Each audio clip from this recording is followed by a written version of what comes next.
Energy and courage. There is a famous speech recorded of an old Norseman, Thorolai Caracastus of the Teuton. "I believe neither in idols nor demons," said he. "I put my sole trust in my own strength of body and soul." Thencient. Crest of a pickaxe with the motto of "Either I will." "Find a way or make one," was an expression of the same sturdy independence which till this day distinguishes the descendants of the Northmen. Indeed, nothing could be more characteristic of the Scandinavian mythology than that Ithad a god with a hammer.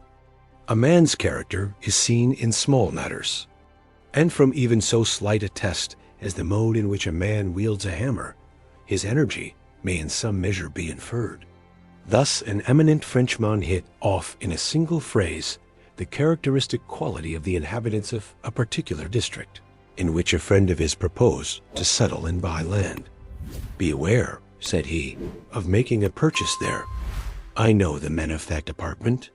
The pupils who come from it to our veterinary school at Paris _ do nor strike hard upon the anvil _. They want energy, and you will not get a satisfactory return on any capital you may invest there." A fine and just appreciation of character, indicating the thoughtful observer, and strikingly illustrative of the fact that it is the energy of the individual men that gives strength to a state and confers a value even upon the very soil which they cultivate. As the French proverb has it, "Tant vaut l'homme, tant vaut essa terra." The cultivation of this quality is of the greatest importance. Resolute determination in the pursuit of worthy objects being the foundation of all true greatness of character. Energy enables a man to force his way through irksome drudgery and dry details, and carries him onward and upward in every station in life. It accomplishes more than genius, with not one half the disappointment and peril. It is not eminent talent that is required to ensure success in any pursuit, so much as purpose, not merely the power to achieve, but the will to labor energetically and perseveringly. Hence energy of will may be defined to be the very central power of character in a man. In a word, it is the man himself. It gives impulse to his every action and soul to every effort. True hope is based on it, and it is hope that gives the real perfume to life. There is a fine heraldic motto on a broken helmet in Battle Abbey, "L'espoir est ma force," which might be the motto of every man's life. "Woe unto him that is faint-hearted," says the son of Sirach. There is, indeed, no blessing equal to the possession of a stout heart. Even if Ammon fail in his efforts, it will be a satisfaction to him to enjoy the consciousness of having done his best. In humble life, nothing can be more cheering and beautiful than to see a man combating suffering by patience, triumphing in his integrity, and who, when his feet are a-bleeding and his limbs failing him, still walks upon his courage. Mere wishes and desires but engender a sort of green sickness in young minds, unless they are promptly embodied in act and deed. It will not avail merely to wait, as so many do, until Blucher comes up, but they must struggle on and persevere in the meantime, as Wellington did. The good purpose once formed must be carried out with alacrity and without swerving. In most conditions of life, drudgery and toil are to be carefully endured as the best and most wholesome discipline. "In life," said Ary Scheffer, "nothing bears fruit except by labor of mind or body to strive and still strive. Such is life. And in this respect mine is fulfilled. But I dare to say, with just pride, that nothing has ever shaken my courage. With a strong soul and a noble aim, one can do what one wills." Morally speaking, Hugh Miller said the only school in which he was properly taught was that worldwide school in which toil and hardship are the severe but noble teachers. He who allows his application to falter, or shirks his work on frivolous pretexts, is on the sure road to ultimate failure. Let any task be undertaken as a thing not possible to be evaded, and it will soon come to be performed with alacrity and cheerfulness. Charles X. of Sweden was a firm believer in the power of will, even in youth. Laying his hand on the head of his youngest son when engaged on a difficult task, he exclaimed, "He underscore shall underscore do it. He underscore shall underscore do it." The habit of application becomes easy in time, like every other habit. Thus persons with comparatively moderate powers will accomplish much, if they apply themselves wholly and indefatigably to one thing at a time. Will Buxton placed his confidence in ordinary means and extraordinarily applic, realizing the scriptural injunction, "Whatsoever thy hand findeth to do, do it with all thy might." And he attributed his own success in life to his practice of being a whole man to one thing at a time. Nothing that is of real worth can be achieved without courageous working. Man owes his growth chiefly to that active striving of the will, they encounter with difficulty, which we call effort. And it is astonishing to find how often results apparently impracticable are thus made possible, that an intense anticipation itself transforms possibility into reality. Our desires being often but the precursors of the things which we are capable of performing. On the contrary, the timid and hesitating find everything impossible, chiefly because it seems so. It is related of a young French officer that he used to walk about his apartment exclaiming, "I underscore will underscore be Marshal of France and a great general." His ardent desire was the presentiment of his success. For the young officer did become a distinguished commander, and he died a Marshal of France. Mr. Walker, author of the original, had so great a faith in the power of will that he says on one occasion, he underscore determined underscore to be well, and he was so. This may answer once, but though safer to follow than many prescriptions, it will not always succeed.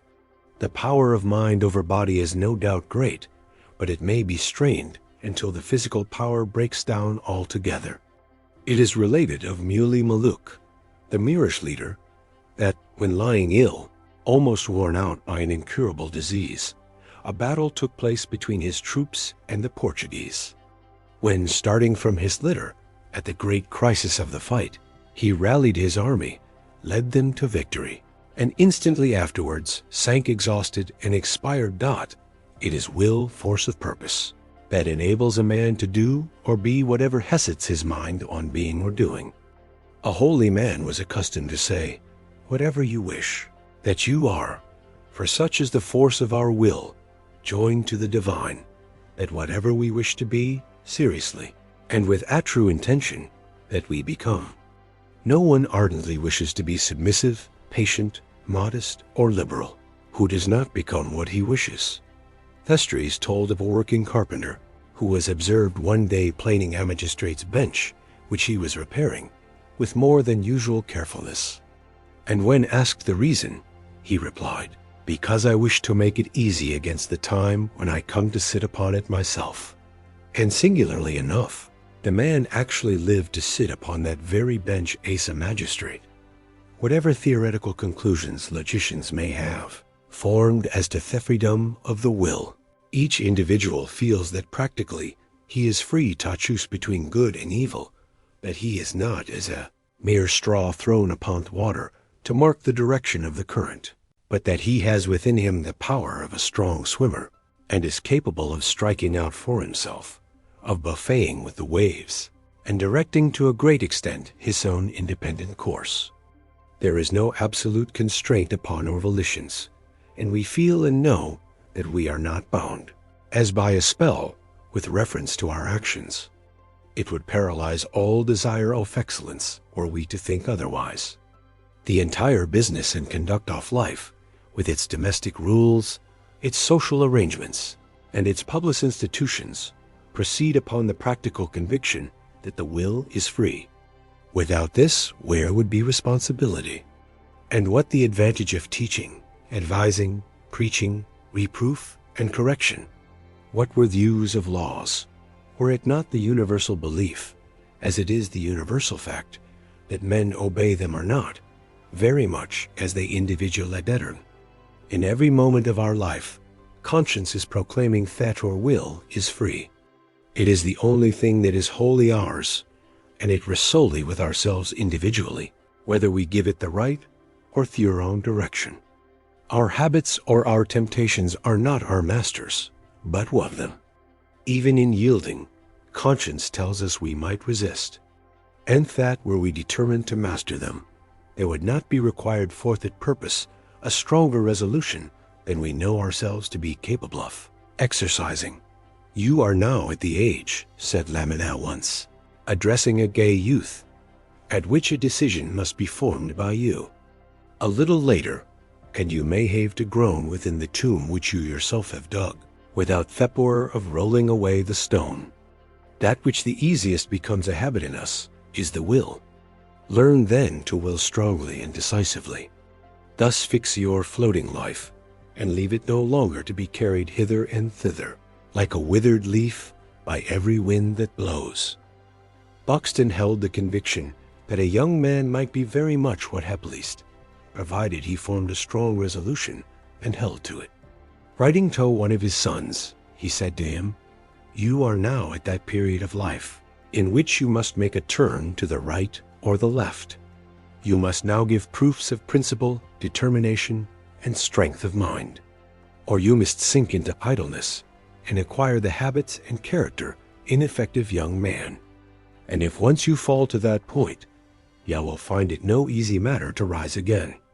I am sure that a young man may be very much what he pleases. In my own case, it was so. Much of my happiness and all my prosperity in life have resulted from the change I made at your age. If you seriously resolve to be energetic and industrious, depend upon it that you will for your whole life have reason to rejoice that you were wise enough to form and to act upon that determination. As will, considered without regard to direction, is simply constancy, firmness, perseverance. It will be obvious that everything depends upon right direction and motives. Directed towards the enjoyment of the senses, the strong will may be a demon, and intellect merely its debased slave. But directed towards good, the strong will is a king, and the intellect the minister of man's highest well-being. Where there is a will, there is a way, is an old and true saying. He who resolves upon doing a thing, by that very resolution often scales the barriers to it, and secures its achievement. To think we are able, most to be so to determine upon attainment, is frequently attainment itself. Thus, earnest resolution has often seemed to have about it almost a savor of omnipotence.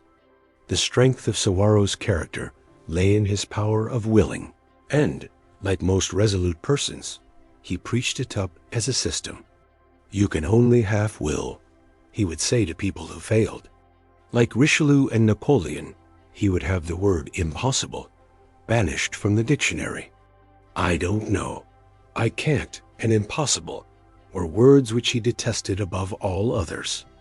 "Learn, do try," he would exclaim. His biographer has said of him that Hugh furnished a remarkable illustration of what may be effected by energetic development and exercise of faculties, the germs of which at least are in every human heart. One of Napoleon's favorite maxims was, "The truest wisdom is a resolute determination." His life, beyond most others, vividly showed what a powerful and unscrupulous will could accomplish. He threw his whole force of body and mind direct upon his work. Imbecile rulers and the nations they governed went down before him in succession. He was told that the Alps stood in the way of his armies. "There shall be no Alps," he said, and the road across the Simplon was constructed, through a district formerly almost inaccessible. "Impossible," said he, "is a word only to be found in the dictionary of fools."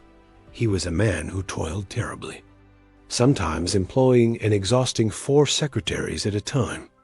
He spared no one, not even himself. His influence inspired other men and put a new life into them. "I made my generals out of mud," he said, but all was of no avail. For Napoleon's intense selfishness was his ruin, and the ruin of France, which he left a prey to anarchy. His life taught Theluson that power, however energetically wielded, without beneficence, is fatal to its possessor and its subjects. And that knowledge or knowingness without goodness is but the incarnate principle of evil. Our own Wellington was a far greater man, not less resolute, firm, and persistent, but more self-denying, conscientious, and truly patriotic. Napoleon's aim was glory. Wellington's watchword, like Nelson's, was duty. The former word, it is said, does not once occur in his dispatches, the latter often, but never accompanied by any high-sounding professions. The greatest difficulties could neither embarrass nor intimidate Wellington, his energy invariably rising in proportion to the obstacles to be surmounted. The patience, the firmness, the resolution with which he bore through the maddening vexations and gigantic difficulties of the peninsular campaigns is perhaps one of the sublimest things to be found in history. In Spain, Wellington not only exhibited the genius of the general, but the comprehensive wisdom of the statesman. Though his natural temper was irritable in the extreme, his shy sense of duty enabled him to restrain it. And to those about him, his patience seemed absolutely inexhaustible. His great character stands untarnished by ambition, by avarice, or any low passion. Though a man of original individuality, he yet displayed a great variety of endowment. The equal of Napoleon in generalship, he was as prompt, vigorous, and daring as Clive, as wise a statesman as Cromwell, and as pure and high-minded as Washington. The great Wellington left behind him an enduring reputation, founded on toilsome campaigns won by skillful combination, by fortitude which nothing could exhaust, by sublime daring, and perhaps by still sublimer patience. Energy usually displays itself in promptitude and decision. When Ledyard's traveler was asked by the African Association when he would be ready set out for Africa, he immediately answered, "Tomorrow morning." Blucher's promptitude obtained for him the cognomen of Marshal Forwards throughout the Prussian army. When John Jervis, afterwards Earl St. Vincent, was asked when he would be ready to join his ship, he replied, "Directly." And when Sir Colin Campbell, appointed to the command of the Indian Army, was asked when he could set out, his answer was, "Tomorrow," an earnest of his subsequent success. For it is rapid decision, and a similar promptitude in action, such as taking instant advantage of an enemy's mistakes, that so often wins battles. "At Arcola," said Napoleon, "I won the battle with 25 horsemen. I seized a moment of lassitude, gave every man a trumpet, and gained Fede with this handful. Two armies are two bodies which meet and endeavor to frighten each other. A moment of panic occurs. An underscore factment underscore must be turned to advantage. Every moment lost, said he at another time, gives an opportunity for misfortune." And he declared they beat the Austrians because they never knew the value of time. While they dawdled, he overthrew them. India has, during the last century, been a great field for the display of British energy. From Clive to Havelock and Clyde, there is a long and honorable roll of distinguished names in Indian legislation and warfare, such as Wellesley, Metcalfe, Outram, Edwards, and the Lawrences. Another great but sullied name is that of Warren Hastings Amon of dauntless will and indefatigable industry. His family was ancient and illustrious, but their vicissitudes of fortune and ill-requited loyalty in the cause of the Stuarts brought them to poverty, and the family estate at Daylesford, of which they had been lords of the manor for hundreds of years, at length passed from their hands. The last Hastings of Daylesford had, however, presented the parish living to Hissicon's son, and it was in his house, many years later, that Warren Hastings, his grandson, was born. The boy learnt his letters at the village school, on the same bench with the children of the peasantry, hep-laid in the fields which his fathers had owned. And what the loyal and brave Hastings of Daylesford had been, was ever in the boy's thoughts. His young ambition was fired, and it is said that one summer's day, when only 7 years old, as he laid him down on the bank of the stream which flowed through the domain, he formed in his mind the resolution that he would yet recover possession of the family lands. It was the romantic vision of a boy, yet he lived to realize it. The dream became a passion rooted in his very life, and he pursued his determination through youth to manhood with that calm but indomitable force of will which was the most striking peculiarity of his character. The orphan boy became one of the most powerful men of his time.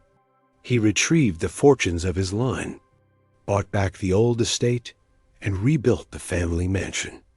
When under a tropical sun, says Macaulay, he ruled 50 millions of Asiatics, bishops, amidst all the cares of war, finance, and legislation, still pointed to Daylesford. And when his long public life so singularly cared with good and evil, with glory and obloquy, had at length closed forever, it was to Daylesford that he retired to die. Sir Charles Napier was another Indian leader of extraordinary courage and determination. He once said of the difficulties with which he was surrounded in one of his campaigns, "They only make my feet go deeper into the ground." His Battle of Miami was one of the most extraordinary feats in history. With 2,000 men, of whom only 400 were Europeans, he encountered an army of 35,000 hardy and well-armed Belushis. It was an act, apparently, of the most daring temerity, but General had faith in himself and in his men. He charged the Licensor up a high bank which formed their rampart in front, and for 3 mortal hours the battle raged. Each man of that small force, inspired by the chief, became for the time a hero. The Beluchis, though 22, were driven back, but with their faces to the foe. It is this sort of pluck, tenacity, and determined perseverance which wins soldiers' battles, and indeed, every battle. It is the one neck nearer that wins the race and shows the blood. It is the one march more that wins the campaign. The 5 minutes more persistent courage that wins the fight. Though your force be less than another's, you equal and outmaster your opponent if you continue it longer and concentrate it more. The reply of Spartan father, who said to his son, when complaining that his sword was too short, "Add a step to it," is applicable to everything in life. Napier took the right method of inspiring his men with his own heroic spirit. He worked as hard as any private in the ranks. "The great art of commanding," he said, "is to take a fair share of the work. A man who leads an army cannot succeed unless his whole mind is thrown into his work. The more trouble, the more labor must be given. The more danger, the more pluck must be shown, till all is overpowered." A young officer who accompanied him in his campaign in the Kutchi Hills once said, "When I see that old man incessantly on his horse, how can I be idle home young and strong? I would go into a loaded cannon's mouth if he ordered me." This remark, when repeated to Napier, he said was ample word for his toils. The anecdote of his interview with the Indian juggler strikingly illustrates his cool courage as well as his remarkable stability and honesty of character. On one occasion, after the Indian battles, a famous juggler visited the camp and performed his feats before the general, his family, and staff. Among other performances, this man cut in two with a stroke of his sword a lime or lemon placed in the hand of his assistant. Napier thought there was some collusion between the juggler and his retainer. To divide by a sweep of the sword on a man's hand so small an object without touching the flesh he believed to be impossible. Though a similar incident is related by Scott in his Romance of the Talisman. To determine the point, the general offered his own hand for the experiment, and he stretched out his right arm. The juggler looked attentively at the hand and said he would not make the trial. "I thought I would find you out," exclaimed Napier. "But stop," added Theodore, "let me see your left hand." The left hand was submitted, and the man then said firmly, "If you will hold your arm steady, I will perform the feat." "But why the left hand and not the right?"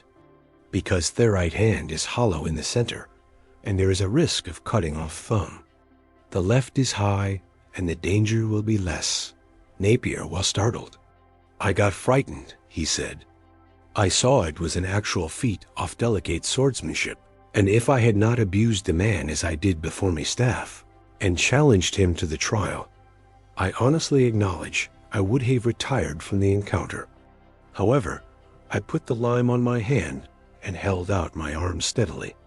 The juggler balanced himself, and with a swift stroke cut the lime in 2 pieces. I felt the edge of the sword on me hand, as if a cold thread had been drawn across it. So much, he added, for the brave swordsmen of India, whom our fine fellows defeated at Mini.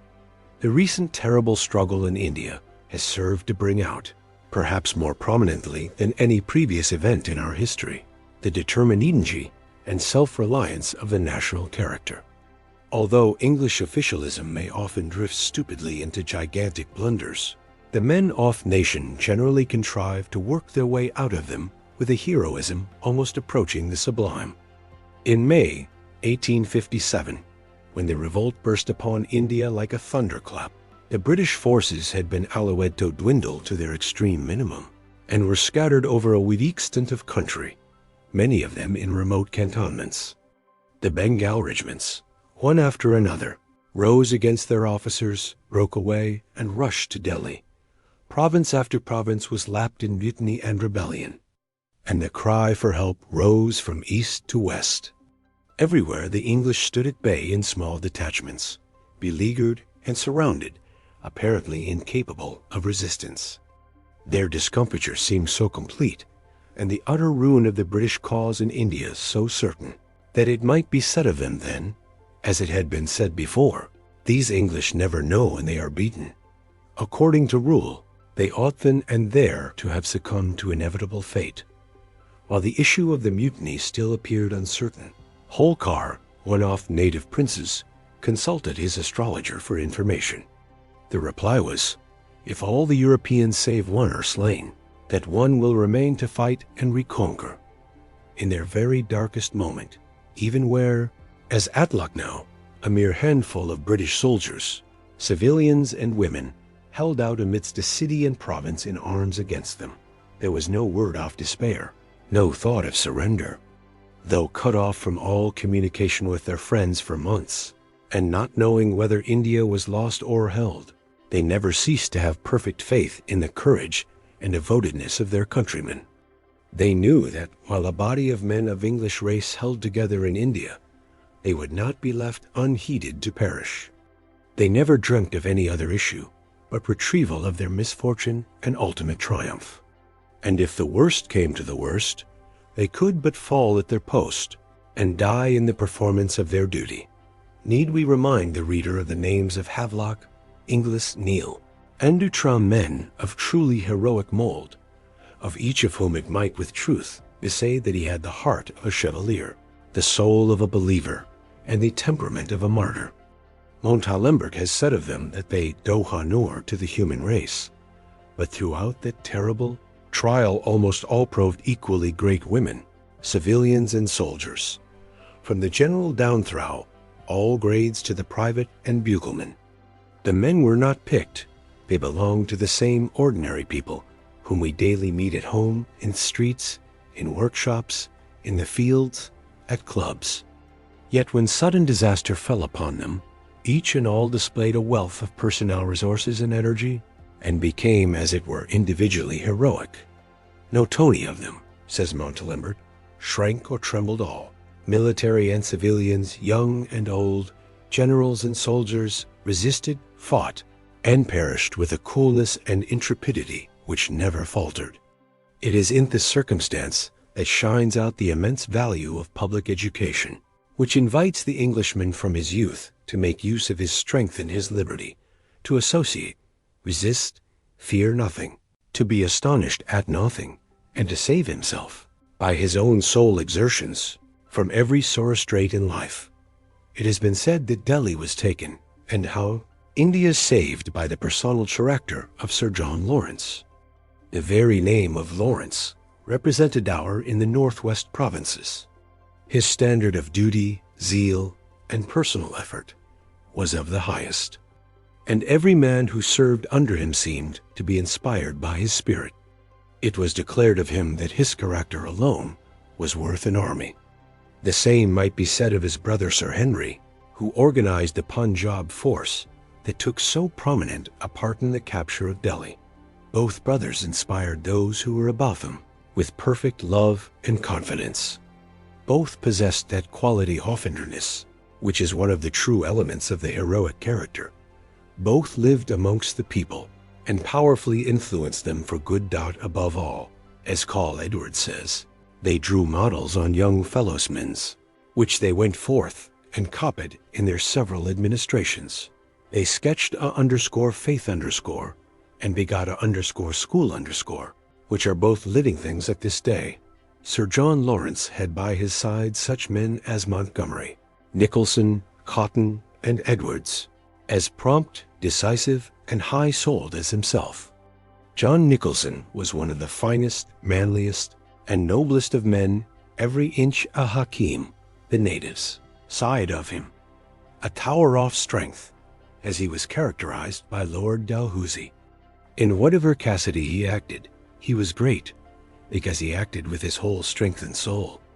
A brotherhood of fakirs, borne away by their enthusiastic cadmeonia of the man, even began the worship of Nickel, saying, he had some of them punished for their folly, but they continued their worship nevertheless.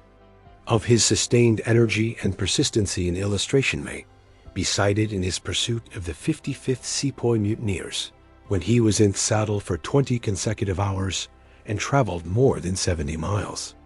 When the enemy set up their standard at Delhi, Lawrence and Montgomery, relying on the support of the people of the Punjab and compelling their admiration and confidence, strained every nerve to keep their own province in perfect order, whilst they hurled every available soldier, European and Sikh, against that city.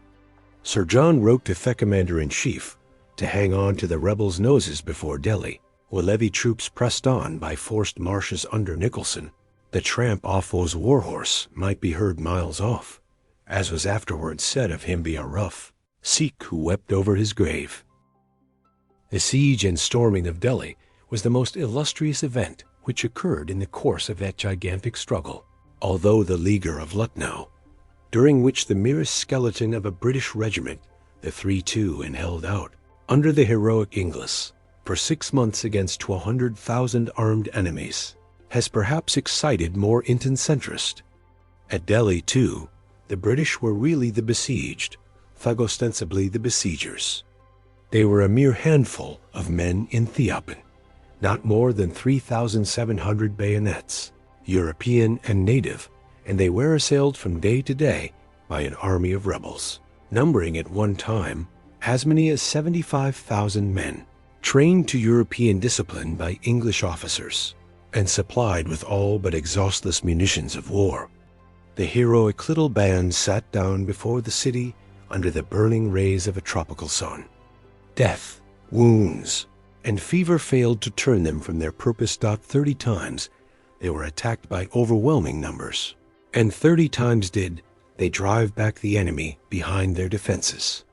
As Captain Hodson himself, one of the bravest there, has said, I venture to aver that no other nation in the world would have remained here, or avoided defeat if they had attempted to do so. Never for an instant did these heroes falter at their work.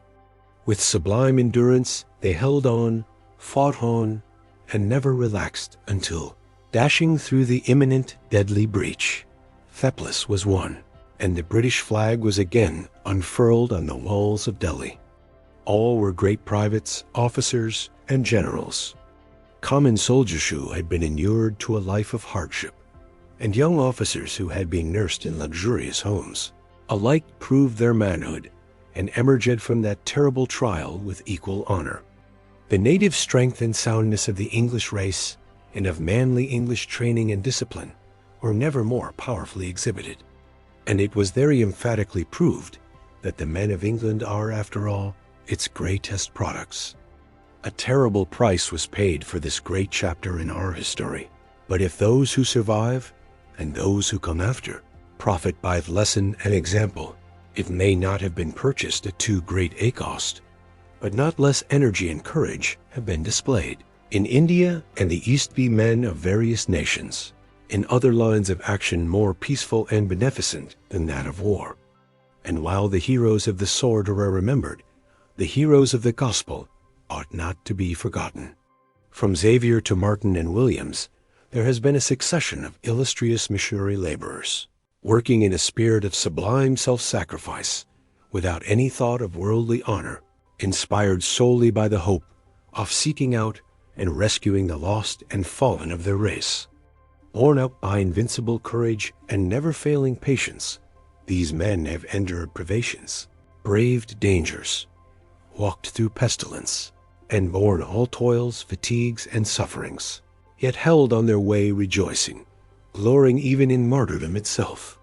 Of these, one of the first and most illustrious was Francis Xavier. Born of noble lineage, and with pleasure, power, and honor within his reach, he proved by his life that there are higher objects in the world than rank, and nobler aspiration the accumulation of wealth. He was a true gentleman in manners and sentiment, brave, honorable, generous, easily led, yet capable of letting, easily persuaded, yet himself persuasive, a most patient, resolute, and energetic man.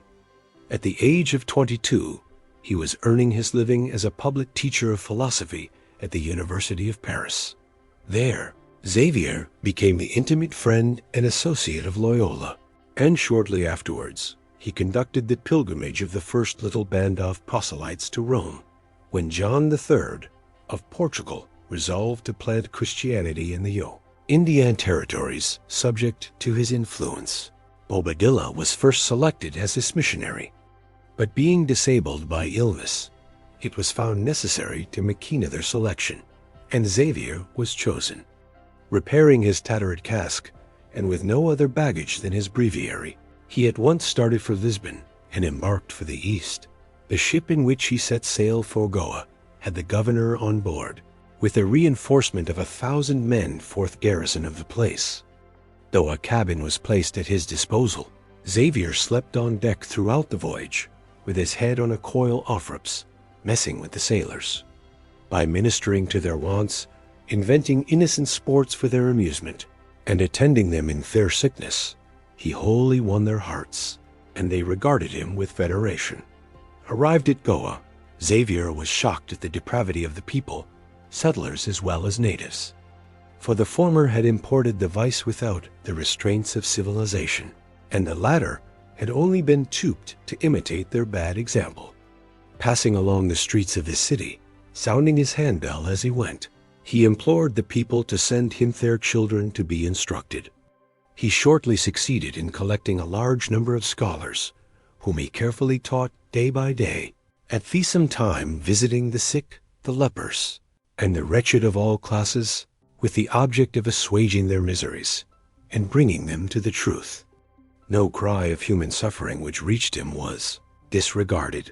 Hearing of the degradation and misery of the pearl fishers of Manor, he set out to visit them, and his bell again rang out the invitation of mercy.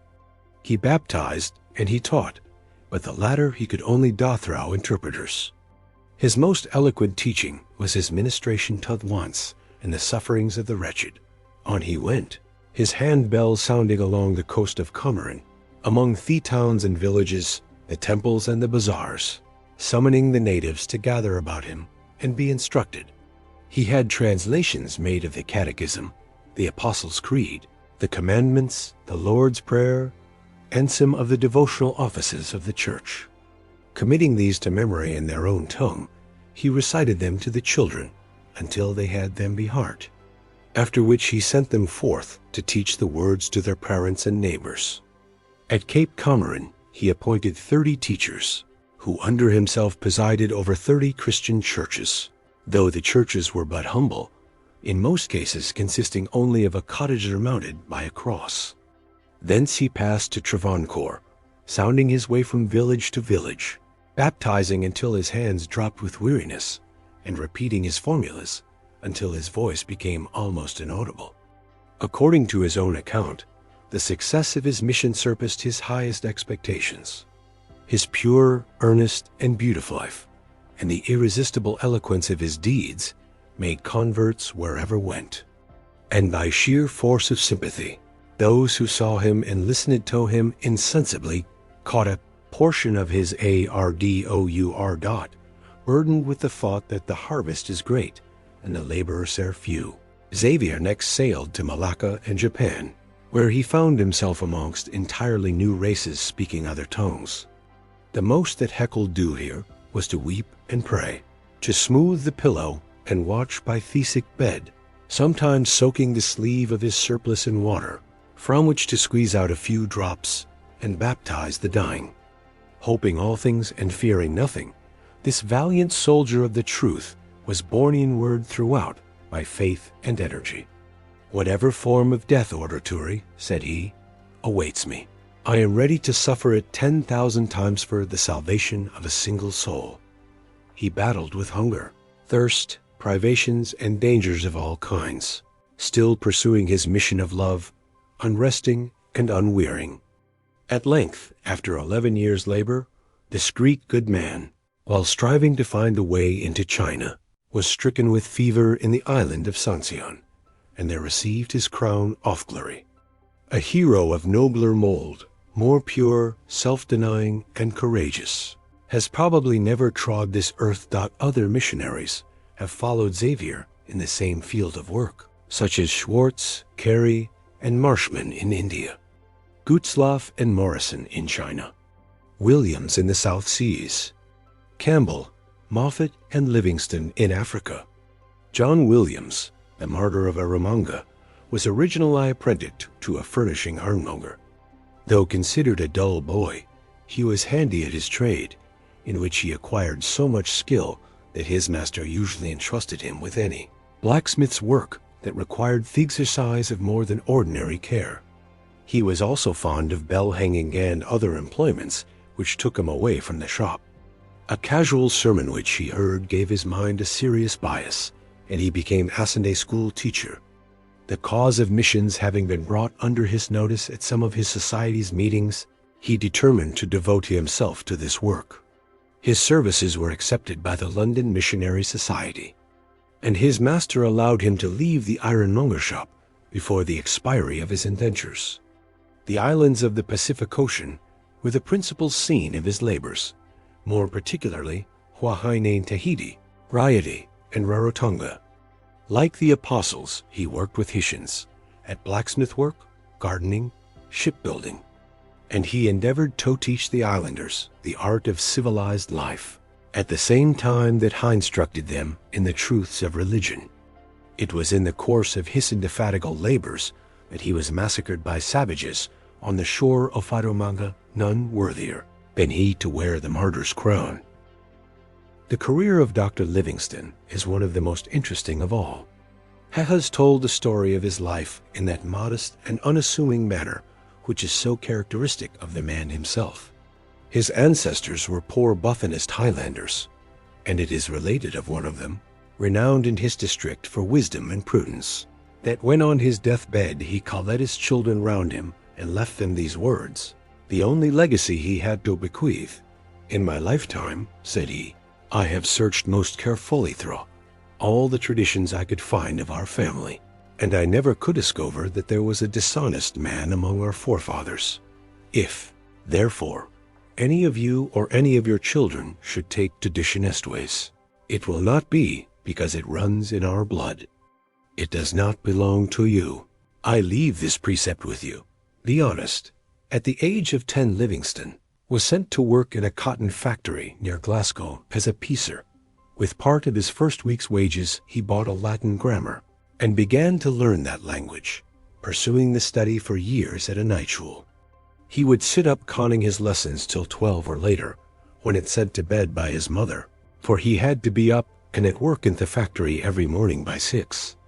In this way, he plodded through Virgil and Horace, also reading extensively all books, excepting novels, that came in his way, but more especially scientific works and books of travels.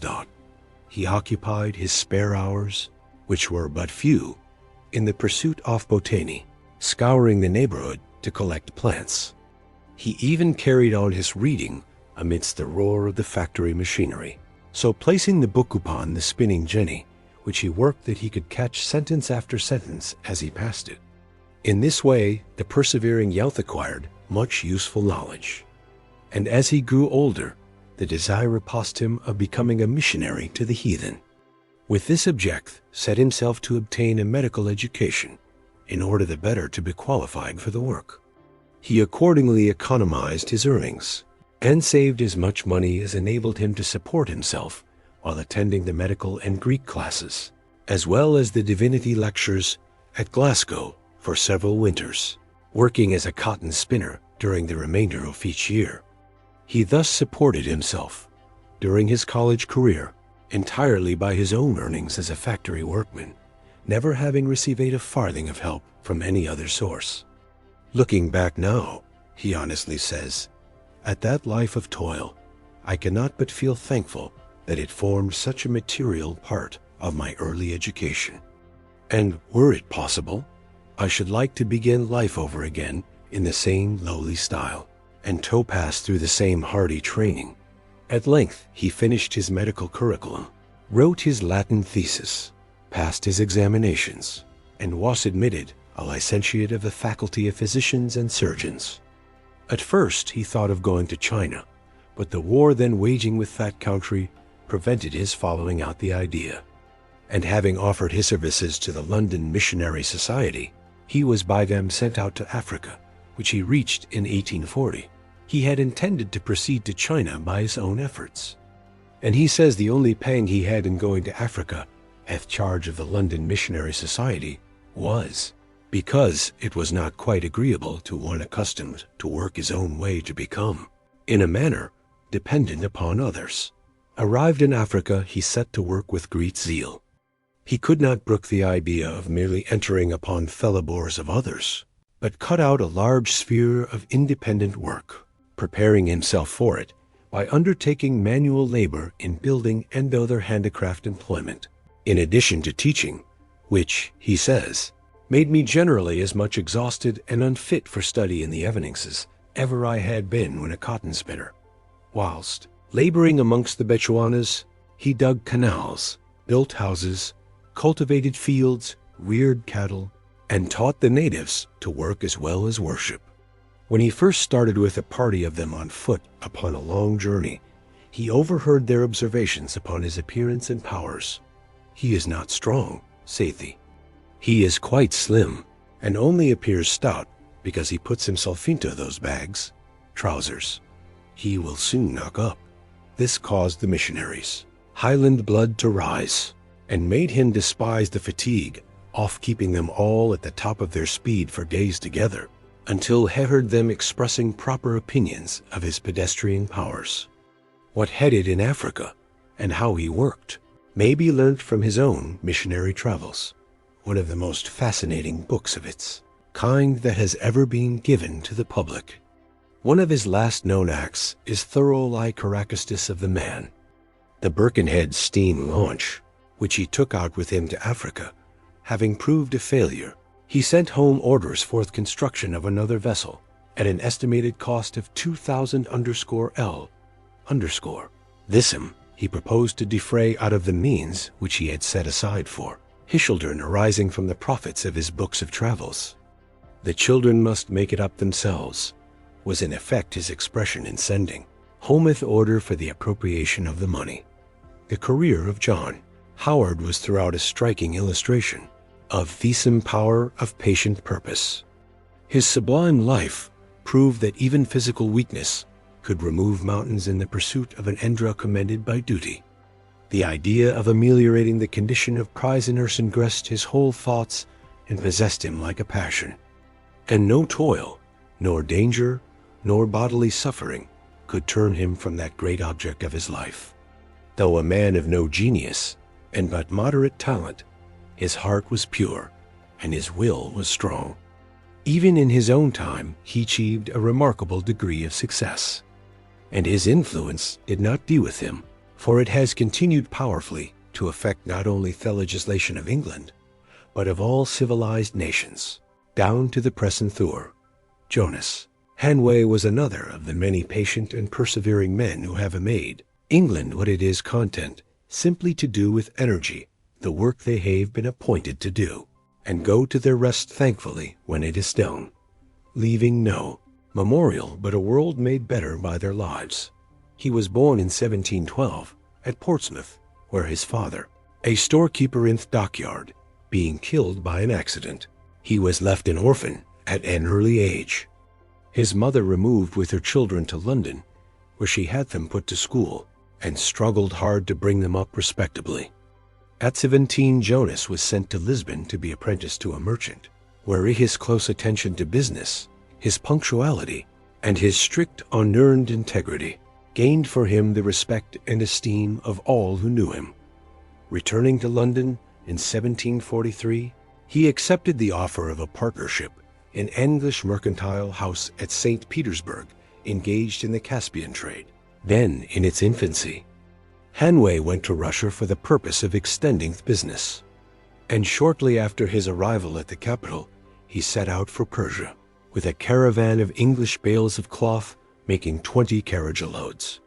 At Astrakhan, he sailed for Astrabad on the southeastern shore off the Caspian.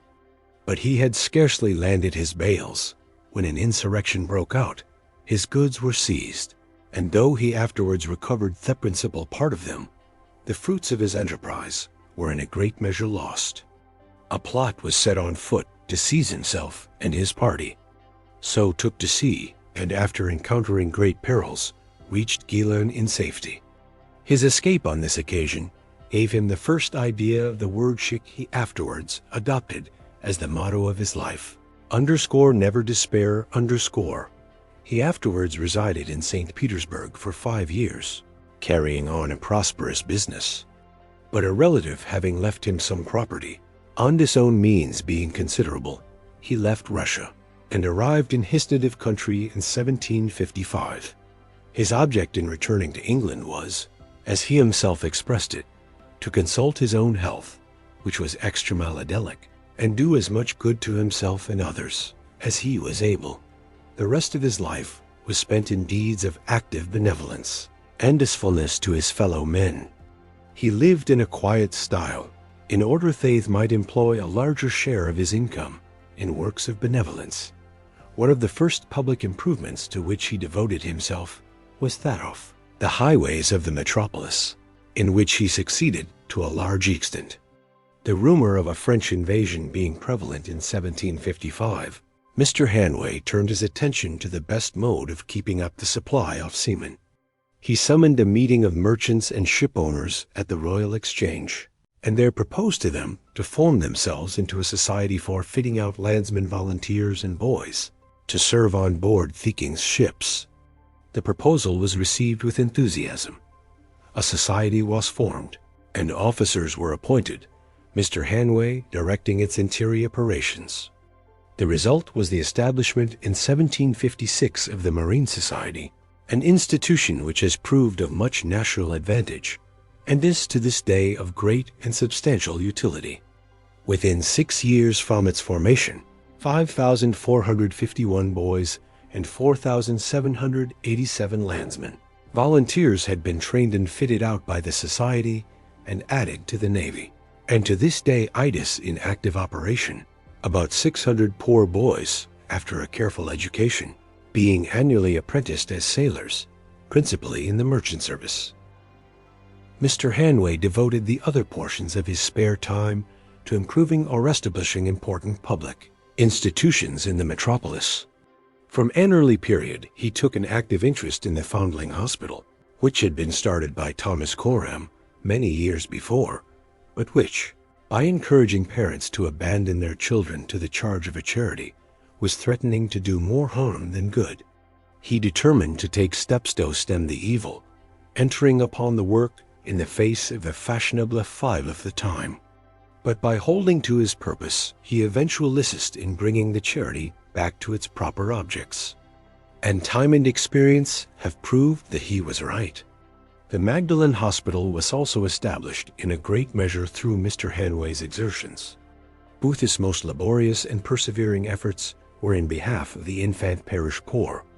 the misery and neglect amidst which the children of feckless poor then grew up, and the mortality which prevailed amongst them, were frightful. But there was no fashionable movement on foot to abate the suffering, as in the case of the foundlings. So Jonas Hanway summoned his energies to the task. Alone and unassisted, he first ascertained by personal inquiry the extent of the evil. He explored the dwellings of the poorest classes in London, and visited the poorhousesic wards, by which he ascertained the management in detail of every workhouse in and near the metropolis. He next made a journey into Francine through Holland, visiting the houses for the reception of the poor, and noting whatever he thought might be adopted at home with advantage. He was thus employed for 5 years, and on his return to England had published the results of his observations. The consequence was that many of the workhouses were reformed and improved. In 1761 he obtained an act obliging every London parish to keep an annual register of all finefants received, discharged, and dead, and he took care that the acts hold work, for he himself superintended its working with indefatigable attles. He went about from workhouse to workhouse in the morning, and from one member of Parliament to another in the afternoon, for day after day, and for year after year, enduring every rebuff and syringivery objection, and accommodating himself to every humor. At length, after a perseverance hardly to be equaled, and after nearly 10 years' aliber, he obtained another act, at his sole expense, 7 Geo, 3c, 39, directing that all parish infants belonging to the parishes within the bills of mortality should not be nursed in the workhouses, but be sent to nurse a certain number of miles out of town, until they were 6 years old, under the care of guardians to be elected triennially. The poor people called this the Act for Keeping Children Alive, and the registers for the years which followed its passing, as compared with those which preceded it, showed that thousands of lives had been preserved through the judicious interference of this good and sensible man. Wherever a philanthropic work was to be done in London, be sure that Jonas Hanway's hand was in it. One of the first acts for the protection of chimney sweepers' boys was obtained through his influence. A destructive fire at Montreal, and another at Bridgetown, Barbados, afforded him the opportunity for raising a timely subscription for the relief of the sufferers. His name appeared in every list, and his disinterestedness and sincerity were universally recognized. But he was not suffered to waste his little fortune entirely in the service of others. 5 leading citizens of London, headed by Mr. Hoare Thebinger, without Mr. Hanway's knowledge, waited on Lord Bute and Prime Minister in a body, and in the names of their fellow citizens requested that some notice might be taken of this good man's disinterested services to his country. The result was his appointment shortly after, as one-off commissioners for victualling the Navy. Towards the close of his life, Mr. Hanway's health became very feeble, and although he found it necessary to resign his office at the Victualling Board, he could not be idle, but labored at the establishment of Sunday schools, a movement then in its infancy, or in relieving poor blacks, many of whom wandered destitute about the streets of the metropolis, or in alleviating the sufferings of some neglected and destitute class of society. Notwithstanding his familiarity with misery in all its shapes, he was one of the most cheerful of beings, and, but for his cheerfulness, could never, with so delicate a frame, have got through so vast an amount of self-imposed work. He dreaded nothing so much as inactivity. Though fragile, he was bold and indefatigable, and his moral courage was of the first order. It may be regarded as a trivial matter to mention that he was the young first who ventured to walk the streets of London with an umbrella over his head. But let any modern London merchant venture to walk along Cornhill in a peaked Chinese hat, and he will find it takes some degree of moral courage to persevere in it. After carrying an umbrella for 30 years, Mr. Hanway saw the article at length come into general use. Hanway was a man of strict honor, truthfulness, and integrity, and every word he said might be relied upon. He had so great a respect, amounting almost to a reverence, for the character of the honest merchant, that it was the only subject upon which he was ever seduced into a eulogium. He strictly practiced what he professed, and both as a merchant, and afterwards as a commissioner for victualling the navy, his conduct was without stain. He would not accept the slightest favor of any sort from a contractor, and when any present was sent to him whilst at the victualling office, he would politely return it, with the intimation that he had made it a rule not to accept anything from any person engaged with the office. When he found his powers failing, he prepared for death with as much cheerfulness as he would have prepared himself for a journey into the country. He sent round and paid all his tradesmen, took leave of his friends, arranged his affairs, had his person neatly disposed of, and parted with life serenely and peacefully in his 7/4 hire. The property which he left did not amount to £2,000, and as he had no relatives who wanted it, he divided it amongst sundry orphans and poor persons whom he had befriended during his lifetime. Such, in brief, was the beautiful life of Jonas Hanway. As honest, energetic, hard-working, and true-hearted a man as ever lived, the life of Granville Sharp is another striking example of the same power-off individual energy, a power which was afterwards transfused into the noble band of workers in the cause of slavery abolition. Prominent among them were Clarkson, Wilberforce, Uxton, and Broome. But johnst thou these men were in this cause, Granville Sharp was the first, and perhaps the greatest of them all, in point of perseverance, energy, and intrepidity. He began life as apprentice to a linen draper on Tower Hill, but leaving that business after his apprenticeship was out, he next entered as a clerk in the Ordnance Office, and it was while engaged in that humble occupation that he carried on in his spare hours the work of Negro emancipation. He was always, even when an apprentice, ready to undertake any amount of volunteer labor where a useful purpose was to be served. Thus, while learning the linen drapery business, a fellow apprentice who lodged in the same house and was a Unitarian led him into frequent discussions on religious subjects. The Unitarian youth insisted that Granville's Trinitarian misconception of certain passages of Scripture arose from his want of acquaintance with the Greek tongue, on which he immediately set to work in his evening hours, and shortly acquired an intimate knowledge of Greek. A similar controversy with that of their fellow apprentice, a Jew, as to the interpretation of the prophecies, led him in like manner to undertake and overcome the difficulties of Hebrew. But the circumstance which gave the bias and direction to the main labors of his life originated in his generosity and benevolence. His brother William, a surgeon in Mincing Lane, gave gratuitous advice to the poor, and amongst the numerous applicants for relief at his surgery was a poor African named Jonathan Strong. It appeared that the Negro had been brutally treated by his master, a Barbados lawyer then in London, and become lame, almost blind, and unable to work, on which his owner, regarding him as of no further value as a chattel, cruelly turned him adrift into the streets to starve.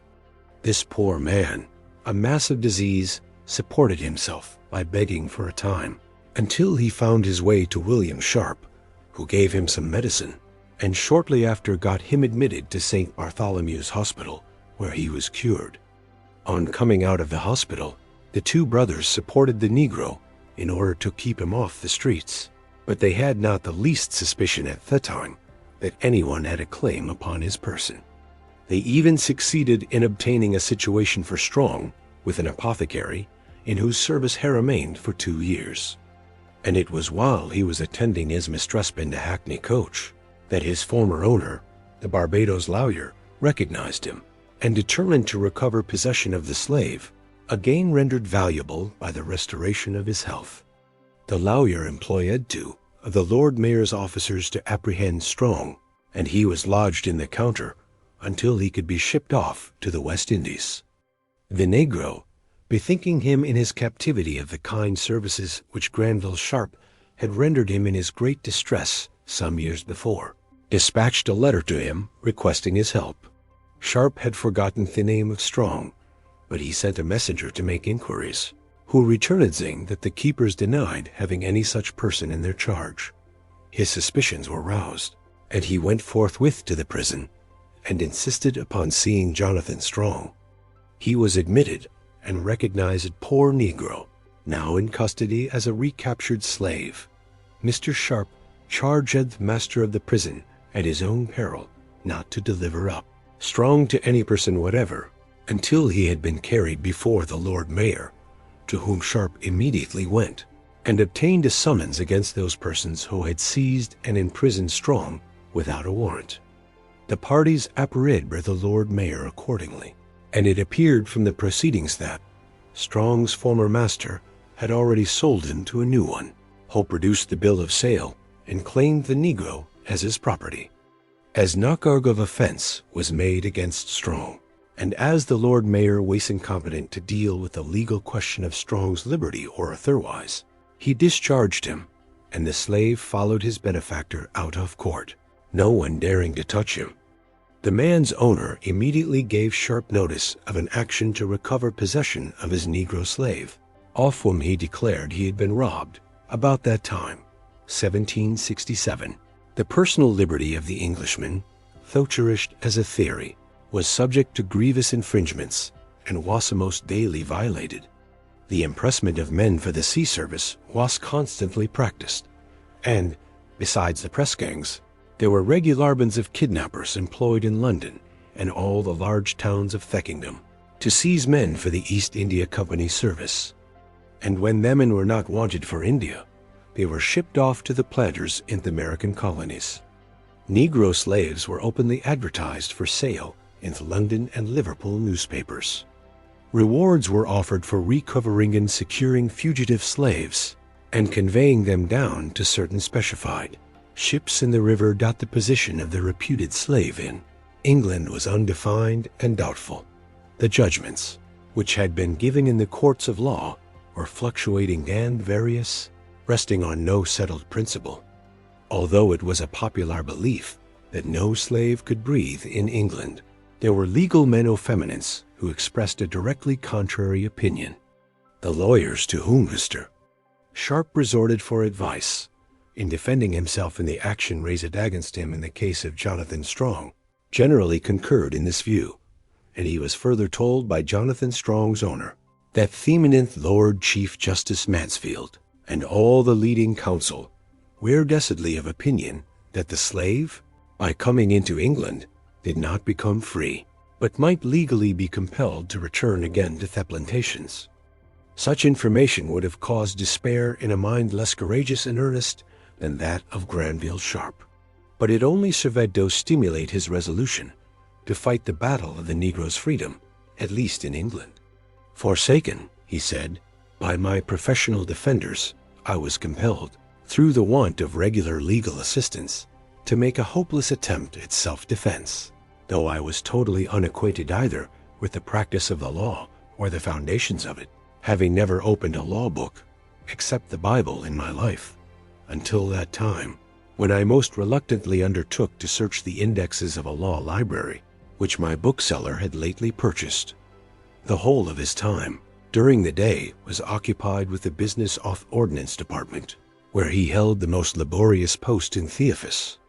He was therefore under the necessity of conducting his new studies late at night or early in the morning. He confessed that he was himself becoming a sort of slave. Writing to a clerical friend to excuse himself for delay in replying to a letter, he said, "I profess myself entirely incapable of holding a literary correspondence. What little time I have been able to save from sleep at night and early in the morning has been necessarily employed in the examination of some points of law, which admitted of no delay, and yet required the most diligent treatise and examination in my study." Mr. Sharp gave up every leisure moment that he could command during the next 2 years to the close study of the laws of England affecting personal liberty, wading through an immense mass of dry and repulsive literature, and making extracts of all the most important acts of Parliament, decisions of the courts, and opinions of eminent lawyers Ash went along. In this tedious and protracted inquiry, he had no instructor, nor assistant, nor advisor. He could not find a single wire whose opinion was favorable to his undertaking. The results of his inquiries were, however, as gratifying to himself as they were surprising to the gentlemen of the law. "God be thanked," he wrote, "there is nothing in any English law or statute, at least that I am able to find out, that can justify the enslaving of others." He had planted his foot firm, and now he doubted nothing. He drew up the result of his studies in a summary form. It was a plain, clear, and manly statement entitled, "On the Injustice of Tolerating Slavery in England," and numerous copies, made by himself, were circulated by him amongst the most eminent lawyers of the time. Strong's owner, finding the sort of man he had to deal with, invented various pretexts for deferring the suit against Sharp, and at length offered a compromise, which was rejected. Granville went on circulating his manuscript tract among the lawyers, until at length those employed against Jonathan Strong were deterred from proceeding further, and the result was that the plaintiff was compelled to pay treble costs for not bringing forward his action. The tract Wasson printed in 1769. In the meantime, other cases occurred of the kidnapping of Negroes in London and their shipment to the West Indies for sale. Wherever Sharp Cowd lay hold of any such case, he at once took proceedings to rescue the Negro. Thus the wife of one Hylas, an African, was seized and dispatched to Barbados, on which Sharp, in the name of Hylas, instituted proceedings against the aggressor, obtained a verdict with damages, and Hylas's wife was brought back to England free. Another forcible capture of a Negro, attended with great cruelty, having occurred in 1770, he immediately set himself on the track of the aggressors. An African named Lewis was seized one dark night by twawatermen, employed by the person who claimed the Negro as his property, dragged into the water, hoisted into a boat where he was gagged and his limbs were tied, and then rowing down river, they put him on board a ship bound for Jamaica, where he was to be sold for a slave upon his arrival in the island. The cries of the poor Negro had, however, attracted the attention of some neighbors, one of whom proceeded direct to M.R. Granville Sharp, now known as the Negro's friend, and informed him of the outrage. Sharp immediately got a warrant to bring back Lewis, and had proceeded to Gravesend, but on arrival there, the ship had sailed for the Downs. A writ of habeas corpus was obtained, sent down to Spithead, and before the ship could leave the shores of England, the writ was served. The slave was found chained to the mainmast, bathed in tears, casting mournful looks on the land from which he was about to be torn. He was immediately liberated, brought back to London, and a warrant was issued against the author of the outrage. The promptitude of head, heart, and hand displayed by Mr. Sharp in this transaction could scarcely have been surpassed, and yet he accused himself of slowness. The case was treated before Lord Mansfield, whose opinion, it will be remembered, had already been expressed as decidedly opposed to that entertained by Granville Sharp. The judge, however, avoided bringing the question to an issue, or offering any opinion on the legal question as to the slave's personality or otherwise, but discharged the Negro because the defendant could bring no evidence that Lewis was even nominally his property. The question of the personal liberty of the Negro in England was therefore still undecided, but in the meantime Mr. Sharp continued steady in his benevolent course, and by his indefatigable exertions and promptitude of action, many more were added to the list of the rescued. At length the important case of James Somerset occurred, a case which is said to have been selected at the mutual desire of Lord Mansfield and Mr. Sharp, in order to bring the great question involved to a clear legal issue. Somerset had been brought to England by his master, and left there. Afterwards, his master sought to apprehend him and send him off to Jamaica for sale. Mr. Sharp, as usual, at once took the Negro's case in hand and employed counsel to defend him. Lord Mansfield intimated that case was of such general concern that he should take the opinion of all the judges upon it. Mr. Sharp now felt that he would have to contend with all the force that could be brought against him, but his resolution was in no wise shaken. Fortunately for him, in this severe struggle, High's exertions had already begun to tell. Increasing interest was taken into question, and many eminent legal gentlemen openly declared themselves to be upon his side. The cause of personal liberty, now at stake, was fairly tried before Lord Mansfield, assisted by the 3 justices, and tried on the broad principle of the essential and constitutional right of every man in England to the liberty of his person, unless forfeited by the law. It is unnecessary here to enter into any account of this great trial. The arguments extended to a great length, the cause being carried over to another term, when it was adjourned and re-adjourned, but at length judgment was given by Lord Mansfield, in whose powerful mind so gradual a change had been worked by the arguments of counsel, based mainly on Granville Sharp's tract, that he now declared the court to be so clearly of one opinion that there was no necessity for referring the case to 12 judges. He then declared that the claim of slavery never can be supported, that the power claimed never was in use in England, nor acknowledged by the law. Therefore the man James Somerset must be discharged. By securing this judgment, Granville Sharp effectually abolished the slave trade, until then carried on openly in the streets of Liverpool and London. But he also firmly established the glorious axiom that as soon as any slave sets his foot on English ground, that moment he becomes free. And there can be no doubt that this great decision of Lord Mansfield was mainly owing to Mr. Sharp's firm, resolute, and intrepid prosecution of the cause from the beginning to the end. It is unnecessary further to follow the career of Granville Sharp.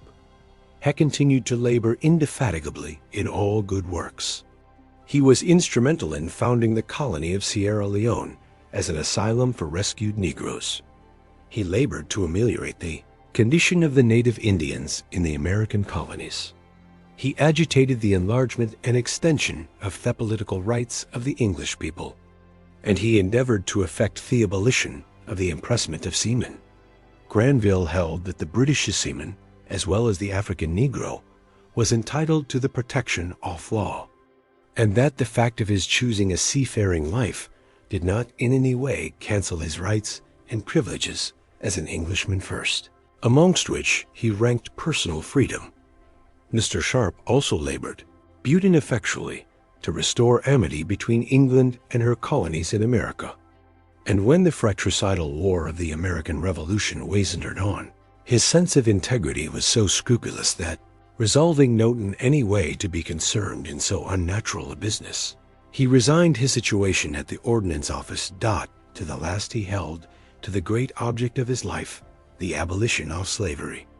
To carry on this work and organize the efforts of the growing friends of the cause, the Society for the Abolition of Slavery was founded, and new men, inspired by Sharp's example and zeal, sprang forward to help him. His energy became theirs, and the self-sacrificing zeal in which he had so long labored single-handed became at length transfixed into the nation itself. His mantle fell upon Clarkson, upon Wilberforce, upon Broome, and upon Buxton, who labored as he had done, with like energy and steadfastness of purpose, until at length slavery was abolished throughout the British dominions. But though the names last mentioned may be more frequently identified with the triumph of this great cause, the chief merit unquestionably belongs to Granville Sharp. He was encouraged by none of the world's huzzas when he entered upon his work. He stood alone, opposed to the opinion of the ablest lawyers and the most rooted prejudices of the times, and alone he fought out, by his single exertions, and at his individual expense, the most memorable battle for the Constitution of this country and the liberties of British subjects, of which modern times afford a record. What followed was mainly the consequence of his indefatigable constancy. He lighted the torch which kindled other minds, and it was handed on until the illumination became complete.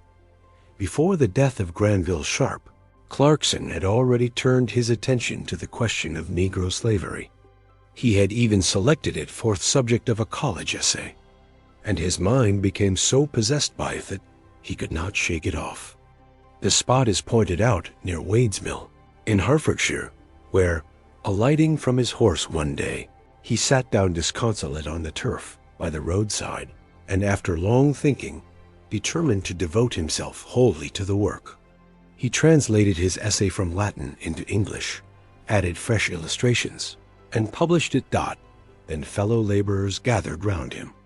The Society for Abolishing the Slave Trade, unknown to him, had already been formed, and when he heard of it, he joined it. He sacrificed all his prospects in life to prosecute this cause. Wilberforce was selected to lead in Parliament, but upon Clarkson chiefly devolved the labor of collecting and arranging Thymon's mass of evidence offered in support of the abolition. A remarkable instance of Clarkson's sleuth-hound sort of perseverance may be mentioned. The abettors of slavery, in the course of their defense off system, maintained that only such Negroes as were captured in battle-ware sold as slaves, and if not so sold, then they were reserved for a still more frightful doom in their own country. Clarkson knew of festive hunts conducted by the slave traders, but had no witnesses to prove it. Where was one to be found? Accidentally, a gentleman whom he met on any of his journeys informed him of a young sailor, in whose company he had been about a year before, who had been actually engaged in one of six slave-hunting expeditions. The gentleman did not know his name, and could but indefinitely describe his person. He did not know where he was. Further than that, he belonged to a ship of war in ordinary, but at what port he could not tell. With this mere glimmering of information, Clarkson determined to produce this man as a witness. He visited personally all the seaport towns where ships in ordinary lay, boarded and examined every ship without success, until he came to the very last port, and found the young man, his prize, in the very last ship they remained to be visited. The young man proved to be one of his most valuable and effective witnesses. During several years, Clarkson conducted a correspondence with upwards of 400 persons, traveling more than 35,000 miles during the same time in search of evidence. He was at length disabling and exhausted by illness, brought on by his continuous exertions. But he was not born from the field until his zeal had fully awakened the public mind and excited the ardent sympathies of all good men on behalf of Theslev. After years of protracted struggle, the slave trade was abolished. But still another great achievement remained to be accomplished, the abolition of slavery itself throughout the British dominions. And here again determined energy won the day. Of the leaders in the cause, none was more distinguished than Falwell Buxton, who took the position formerly occupied by Wilberforce in the House of Commons. Buxton was a dull, heavy boy, distinguished for his strong self-will, which first exhibited its in violent, domineering, and headstrong obstinacy. His father died when he was a child. But fortunately, he had a wise mother, who trained his will with great care, constraining him to obey, but encouraging the habit of deciding and acting for himself in matters which might safely be left to him. His mother believed that a strong will, directed upon worthy objects, was a valuable manly quality of proper liquid, and she acted accordingly. When others about her commented on the boy's self-will, she would merely say, "Never mind, he is self-willed now. You will see it will turn out well in the end." Falwell learnt very little at school, and was regarded as a dunce and an idler. He got other boys to do his exercises for him, while he romped and scrambled about. He returned home at 15, a great, growing, awkward lad, fond only of boating, shooting, riding, and field sports, spending his time principally with the gamekeeper, a man possessed of a good heart, an intelligent observer of life and nature, though he could neither read nor write. Buxton had excellent raw material in him, but he wanted culture, training, and development. At this juncture of his life, when his habits were being formed for good or evil, he was happily thrown into the society of the Gurney family, distinguished for their fine social qualities, not less than for their intellectual culture and public-spirited philanthropy. This intercourse with the Gurneys, he used afterwards to say, gave the coloring to his life. They encouraged his efforts at self-culture. And when he went to the University of Dublin and gained high honors there, the animating passion in his mind, he said, was to carry back to them the prizes which they prompted and enabled me to win. He married one of the daughters of the family and started in life, commencing as a clerk to his uncle's Hanbury. The London brewers doubt his power of will, which made him so difficult to deal with as a boy, no formed the backbone of his character, and made him most indefatigable and energetic in whatever he undertook. He threw his whole strength and bulk right down upon his work. And the great giant elephant Buxton, they called him, for he stood some 6 feet 4 in height, became one of the most vigorous and practical of men. I could brew, he said, 1 hour, do mathematics the next, and shoot the next, and each with my whole soul. There was invincible energy and determination in whatever he did. Admitted a partner, he became the active manager of the concern, and Thevist business which he conducted felt his influence through every fiber, and prospered far beyond its previous success. Nor did he allow his minto lie fallow, for he gave his evenings diligently to self-culture, studying and digesting Blackstone, Montesquieu, and solid commentaries on English law. His maxims in reading were, never to begin a book without finishing it, never to consider a book finished until it is mastered, and to study everything with the whole mind.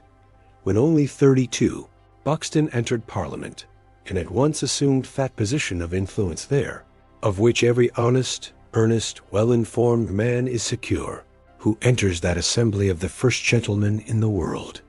The principal question to which he devoted himself was the complete emancipation of the slaves in the British colonies. He himself used to attribute the interest which he early felt in this question to the influence of Priscilla Gurney, one of the Earlham family, a woman of a fine intellect and warm heart, abounding in illustrious virtues. When on her deathbed in 1821, she repeatedly sent for Buxton and urged him to make the cause of the slaves the great object of his life. Her last act was to attempt to reiterate the Solemn Charge, and she expired in the ineffectual effort. Buxton never forgot her counsel.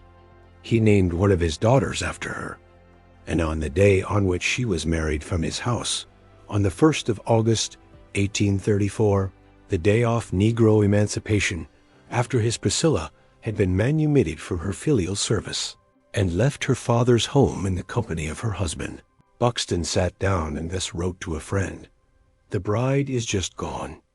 Everything has passed off to admiration. And underscore there is not a slave in the British colonies underscore." Buxton was no genius, not a great intellectual leader nor discoverer, but mainly an earnest, straightforward, resolute, energetic man. Indeed, his whole character is most forcibly expressed in his own words, which every young man might well stamp upon his soul. "The longer I live," said he, "the more I am certain that the great difference between men, between the feeble and the powerful, the great and the insignificant, is underscore energy, underscore invincible determination, underscore a purpose once fixed, and then death or victory. That quality will do anything that can be done in this world. And no talents, no circumstances, no opportunities will make a two-legged creature a man without it. But seek first the kingdom of God and his righteousness, and all these things shall be added to you." Matthew 6:33. May the Lord bless you and guide you in every good work.